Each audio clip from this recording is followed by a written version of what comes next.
हमारी लोकल कपास है उस पर NSR बहुत कम होता जा रहा है, हमारी फैक्ट्रीज़ का, हमारी इंडस्ट्री का, और हम इम्पोर्टेड कपास को इस्तेमाल करके अपना इम्पोर्ट बिल भी बढ़ा रहे हैं और हमारा जो एक लोकल फार्मर है उसको भी उसका नुकसान हो रहा है। क्या सोल्यूशन इस वक्त मौजूद है आप लोगों के पास इसका?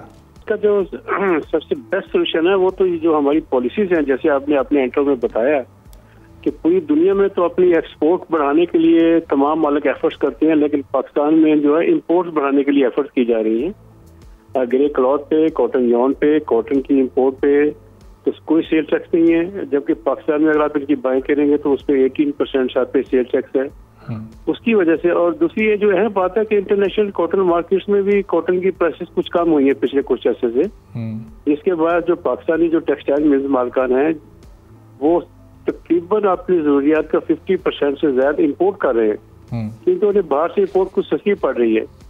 तो पाकिस्तान में जो इस वक्त जो सेल्स टैक्स का जो रजीम है इसको फौरी तौर पे चेंज होना चाहिए। पाकिस्तान में जो टेक्सटाइल मिल्स वाले परचेज करें वो सेल्स टैक्स फ्री होने चाहिए और इंपोर्ट पे सेल्स टैक्स लगना चाहिए, ताकि हमारी जो मुल्क की कॉटन है उसकी पैदावार भी बेहतर हो सके। और आजकल जो हम एफर्ट्स कर रहे हैं कि ज्यादा कपास उगाएं, और ख़ास तौर पे इस दफ़ा फेडरल गवर्नमेंट और पंजाब गवर्नमेंट कपास की अर्ली सोइंग पे बहुत ज़्यादा तवज्जो दे रही है।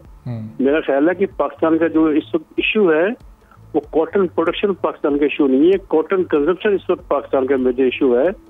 जैसे आपने अपने इंटरव्यू में बताया कि हमारी जो कॉटन प्रोडक्शन है वो पिछले साल से 34% और टारगेट से 50% कम है, लेकिन इसके बावजूद हमारी जिनिंग फैक्ट्री में जो स्टॉक्स हैं वो पिछले साल से बहुत ज्यादा हैं। अच्छा। और जो टेक्सटाइल मिल्स ने जो जिनिंग फैक्ट्रियों से रुई परचेज की है वो पिछले साल से 27 लाख बिल काम है, जो 35% है। तो इस वक्त पाकिस्तान में कॉटन की रिवाइवल के लिए जो हमारे फार्मर्स कम्युनिटी है उनकी रिवाइवल के लिए, पूरे कॉटन सेक्टर की रिवाइवल के लिए हमें हंगामी बुनियादों पे अपनी पॉलिसी चेंज तब्दील करनी पड़ेगी और इंपोर्ट को टैक्स करना पड़ेगा और लोकल परचेज को टैक्स फ्री करना पड़ेगा। सब्सक्राइब करें और बेल दबाएं ताकि कोई खबर रह न जाए।